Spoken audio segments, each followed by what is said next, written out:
Hello दोस्तों, नमस्कार। स्वागत है आपका हमारे चैनल पे। अगर आप चैनल पे नए हो, चैनल को सब्सक्राइब कर लीजिए। आज की वीडियो में हम देखने वाले हैं आपका सेकंड सेमेस्टर का एसएससी का जो आपका पेपर होने वाला है। सो चाहे आपका स्ट्रीम कोई भी हो, BA, BCom, BSc, BBA, BCA, सबके लिए वीडियो काम आने वाला है। पेपर का नाम है आपका waste management and recycling. So first हम डिस्कस करेंगे सेक्शन ए के क्वेश्चंस और साथ ही में इनके आंसर्स भी। ओके, तो फर्स्ट आपका क्वेश्चन होने वाला है अपशिष्ट विशेषीकरण से क्या तात्पर्य है। ठीक है, तो इसका हम देखते हैं, आंसर देख लेते हैं पहले। ओके, तो ये आपका बाइलैंग्वेज होने वाला है। ठीक है, जैसे आपको पता है कि आपका सेक्शन ए का जो वेटेज है, एक क्वेश्चन का, पर क्वेश्चन का 10 क्वेश्चन आएंगे। पर क्वेश्चन का वेटेज है आपका 2 मार्क्स। ओके, एंड आपका जो वर्ड लिमिट है वो भी 30 से 40 वर्ड पर मिनट वर्ड है आपका।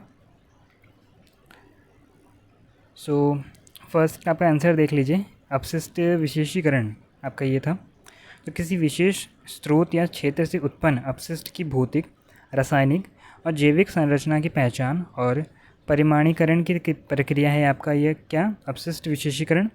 यह अपशिष्ट प्रबंधों को यह समझने में मदद करता है कि किस प्रकार का अपशिष्ट किस मात्रा में उत्पन्न हो रहा है और उसकी पुनर्चक्रण, उपचार या निपटान की क्या संभावना है। प्रभावी अपशिष्ट प्रबंधन प्रणाली बनाने के लिए सटीक विशेषीकरण आवश्यक है।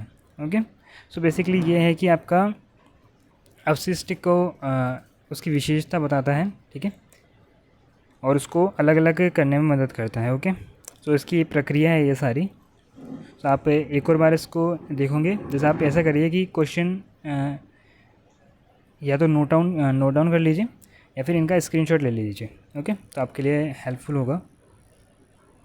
सेकंड है आपका, और हाँ, सो ये गैस पेपर है। ठीक है, सो कभी कभी होता है कि इनसे क्वेश्चन आ जाते हैं। जैसे 10 क्वेश्चन है, 10 में से आपके 5-6 आ जाएंगे कभी कभी, या फिर कभी कभी होता है कि घुमा के पूछ लेते हैं। ठीक है, अपशिष्ट विशेषीकरण ना पूछ के कुछ और शब्द पूछ लेगा, लेकिन मतलब उसका वही रहेगा। तो आप इन बातों का भी ध्यान रखना। ओके, कि ऐसा नहीं है कि एज इट इज़ यही क्वेश्चन आएगा आपके एग्ज़ाम में। आ सकता है, चांसेस है, लेकिन कभी नहीं आए तो वो घुमा के पूछेगा। ओके, तो ये बातों पर अभी आप ध्यान रखना। बाकी आपको बताना है कि इफ़ेक्ट्स बताना है एक्सेस वेस्ट जनरेशन के। अत्यधिक अपशिष्ट उत्पादन के क्या प्रभाव है। जैसे अत्यधिक मात्रा में अगर अपशिष्ट उत्पन्न हो रहा है तो उसका क्या क्या प्रभाव हो सकता है। तो ये भी आप बता सकते हैं आपकी बेसिक अंडरस्टैंडिंग से। ज़रूरी नहीं है कि आप यही जो लैंग्वेज है ये लिखेंगे तो बेटर रहेगा। लेकिन अगर आपको नहीं आ रहा है, कुछ समझ में नहीं आ रहा है, तो क्वेश्चन पढ़िए। तो ये मतलब ऐसा सब्जेक्ट है तो आप इजीली कर सकते हैं उसको।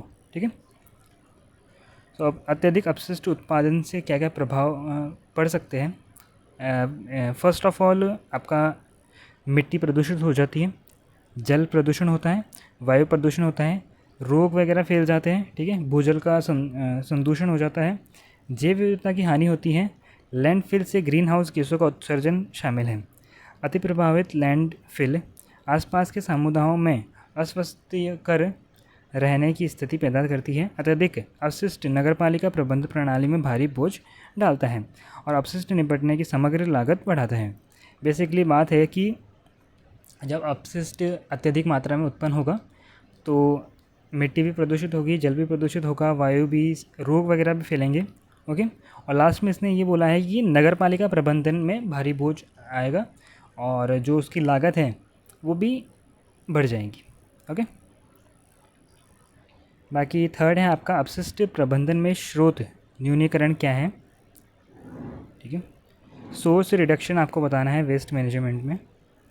आपका सोर्स रिडक्शन आपका होने वाला है स्रोत न्यूनीकरण का अर्थ उत्पत्ति के स्थान पर ही अपशिष्ट धारा में प्रवेश करने से पहले उत्पन्न होने वाले अपशिष्ट की मात्रा या विषमता को कम करना है। यह अपशिष्ट प्रबंधन की सबसे पसंदीदा रणनीति है क्योंकि यह पहले स्थान पर ही अपशिष्ट बनने से रोक देती है। उदाहरण, पुनः उपयोग योग्य थैले का उपयोग, न्यूनतम पैकेजिंग वाले उत्पाद खरीदना, सामान को बदलने के बजाय मरम्मत करना और एकल उपयोग वाली वस्तुओं से बचना शामिल है। मतलब इसमें ये है कि जैसे कोई वेस्ट आपका प्रोड्यूस हो रहा है, जैसे कोई प्लास्टिक की कुर्सी है, अगर वो टूट गई है, ओके, तो एक तरीके से वेस्ट है, अपन उसको फेंक देते हैं, लेकिन उससे क्या होता है, जैसे कहीं दूसरी जगह पर जाती है वो जो, तो उसका रीयूज़ हो जाता है, उस प्लास्टिक को और भी कामों में लाया जा सकता है। तो यही बात है। बाकी ये आपका इम्पोर्टेंट होने वाला है, मतलब वैसे इम्पोर्टेंट तो आपका सारे होने वाले हैं। इसके आपका फुल फॉर्म याद रखना है आपको, ठीक है। इसका आपको फुल फॉर्म बताना है और संक्षेप में बताना है कि ये क्या है। तो क्वेश्चन नंबर 4 होने वाला है ये। तो WRPG का आपका फुल फॉर्म है वेस्ट रिडक्शन प्रोग्राम गाइडलाइन। आप इसको हिंदी मीडियम वाले भी अगर आप इसको इंग्लिश में लिखेंगे तो ये ज़्यादा बेटर होगा, ओके। बाकी हिंदी में भी सेम ही है, वेस्ट रिडक्शन प्रोग्राम गाइडलाइन, तो आप ये भी लिख सकते हैं, लेकिन आप WRPG लगा के ये अगर ये इंग्लिश में लिखेंगे, आप इंग्लिश में याद, वैसे तो सेम ही है, बस आपको स्पेलिंग वगैरह याद रखनी है, ओके। हिंदी में भी सेम है, इंग्लिश में भी सेम है। तो क्या इसका फुल फॉर्म होने वाला है, वेस्ट रिडक्शन प्रोग्राम गाइडलाइन। यह दिशा निर्देशों का एक संरचित समुदाय है जो संगठनों, उत्पादों, उद्योगों और समुदायों को प्रतिदिन उत्पन्न होने वाले अपशिष्ट की मात्रा कम करने के लिए प्रभावी कार्यक्रम की योजना बनाने और उन्हें लागू करने में मदद करने के लिए डिज़ाइन किया गया है। इसमें अपशिष्ट स्रोतों की पहचान, कमी के लक्ष्य निर्धारित करना, प्रगति की निगरानी करना और अपशिष्ट न्यूनीकरण प्रयासों के परिणामों का मूल्यांकन जैसे चरण शामिल हैं। 4 क्वेश्चन कवर कर लिए हमने। 5वां देखते हैं, अपशिष्ट विश्लेषण से क्या तात्पर्य है, ठीक है। एनालिसिस बताना है आपका, वेस्ट एनालिसिस। सो वेस्ट एनालिसिस आपका होने वाला है अपशिष्ट विश्लेषण, अपशिष्ट सामग्रियों की उनकी संरचना, मात्रा, गुणों। शायद मुझे लग रहा है कि इसका थोड़ा लैंग्वेज थोड़ी वो है, किताबी भाषा है। आप मुझे जैसे कमेंट करके बता देना, ताकि मैं अगले वीडियो में ध्यान रखूँगा कि सिंपल लैंग्वेज में आंसर आपके सामने लेके आऊँ, तो आप याद रखने में भी आसानी होगी और मुझे बताने में भी आसानी होगी, ठीक है, क्योंकि इतनी ये कॉम्प्लिकेटेड है। चलो ठीक है, कोई नहीं, इस वीडियो में एडजस्ट करिए आप। अगले वीडियो में आप हमें कमेंट करके बता देना, तो मैं उसका थोड़ा सिंपल लैंग्वेज रखने की कोशिश करूँगा, ओके। आपको क्या बताना था, अपशिष्ट विश्लेषण। अपशिष्ट विश्लेषण सामग्रियों की उनकी संरचना, मात्रा, गुणों और पुनः उपयोग या पुनर्चक्रण की संभावना निर्धारित करने के लिए व्यवस्थित परीक्षण और अध्ययन है। इसमें अपशिष्ट के नमूने एकत्र करना, उन्हें श्रेणियों में छांटना, मतलब ऐसा है कि विश्लेषण करना है बेसिकली अपशिष्ट का, ठीक है। उसका आपका डाटा बनाना है और बताना है कि कौन सा अपशिष्ट कितनी मात्रा में है, ठीक है। तो बेसिक यही है इसका। और अपशिष्ट विश्लेषण जैसे डाटा उत्पन्न करना और विभिन्न प्रकार के अपशिष्टों के लिए उचित उपचार, निपटान और संसाधन पुनर्प्राप्ति विधियों की योजना बनाने में शामिल है, ओके। 6 है आपका अपशिष्ट संग्रहण में प्रदर्शन लेखा परीक्षा क्या है। प्रदर्शन लेखा परीक्षा एज एन आपका बताना है परफॉर्मेंस ऑडिट, आपको बताना है, ओके। 6 होने वाला है आपका ये 6, हाँ 6 क्वेश्चन आपका होने वाला है ये। साहब एक काम करिए, इसका स्क्रीनशॉट ले लीजिए आप, है ना, जो भी ये लिख रहा है इसका आप स्क्रीनशॉट ले लीजिए, क्योंकि वो, ठीक है, क्वेश्चन आप उसमें देख लेना, ठीक है। आपको क्वेश्चन दिख रहे होंगे, मैं एक बार आंसर दिखा देता हूँ आपको, ओके। अब ये देख लीजिए, कांच के पुनर्चक्रण के लिए प्रमुख आपको सावधानियां बताने हैं, क्या क्या है रखनी चाहिए। जैसे टूटे टुकड़ों से कटने से बचने के लिए मोटे दस्ताने पहने, सुरक्षा चश्मे पहने, और आगे भी ऐसे ही चीज़ें हैं, ठीक है। बाकी रीयूज़ आपको बताना है, पुनः उपयोग बताना है आपका अपशिष्ट का। इसका भी आप स्क्रीनशॉट ले लीजिए, मैं दोनों लैंग्वेज में दिखा देता हूँ, ओके। क्वेश्चन नंबर 9 देख लीजिए, इसका आप स्क्रीनशॉट ले लीजिए। क्वेश्चन आपको मैंने पहले दिखा दिया है सारे, ठीक है। बाकी ये आंसर देख लीजिए, स्क्रीनशॉट लेते रहिए ताकि आपको बाद में अगर आप देखें तो इजी हो आपके लिए। ओके, चलिए सो सेक्शन बी की तरफ हम देखते हैं। तो सेक्शन बी में जैसा कि आपको पता है कि सेक्शन बी में आपको एक यूनिट से 2 क्वेश्चन देखने को मिलेंगे और आपको सिर्फ एक क्वेश्चन करना है, मतलब पर क्वेश्चन आपका 10 नंबर का होने वाला है और आपको 4 क्वेश्चन करने हैं, मतलब सेक्शन बी आपका 40 मार्क्स का होने वाला है। और एक बात है कि आपको कोई भी क्वेश्चन छोड़ के नहीं आना है। जैसे आपको अगर ये आपको 2 से 3 पेज में करना है ना, सेक्शन बी का एक क्वेश्चन अगर आपको नहीं आ रहा है तब 1 पेज लिख लीजिए, ठीक है, कुछ तो नंबर मिलेंगे।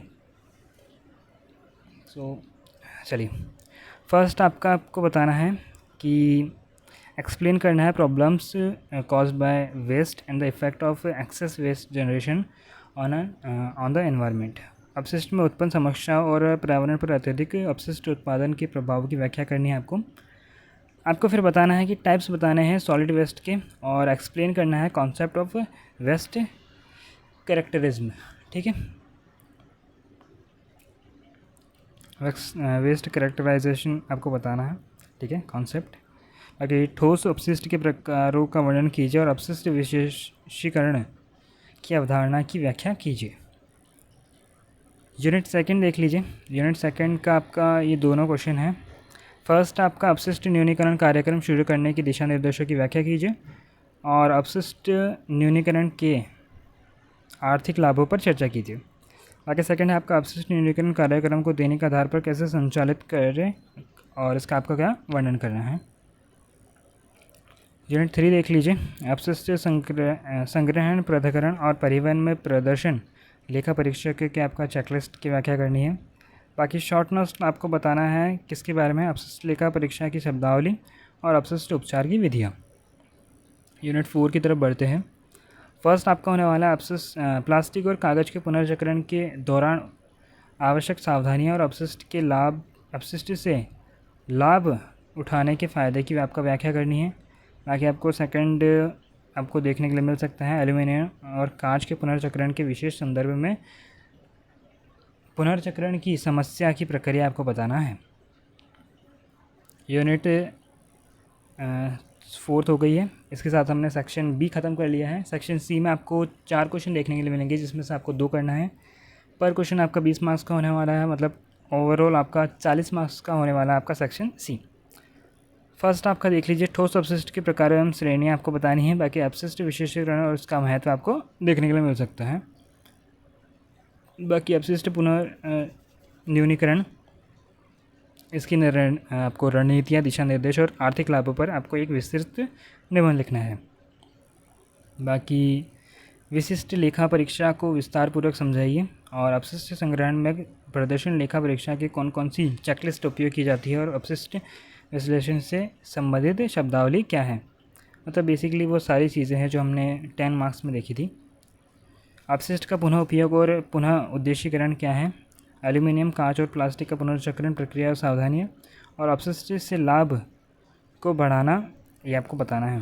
बाकी इसी के साथ आपका गैस पेपर कंप्लीट हो चुका है, ठीक है। तो वीडियो मैंने आपको कैसा लगा कमेंट करके ज़रूर बताइएगा और चैनल को सब्सक्राइब नहीं किया अभी तक तो चैनल को सब्सक्राइब कर लीजिए। मिलता है आपसे अगले वीडियो में।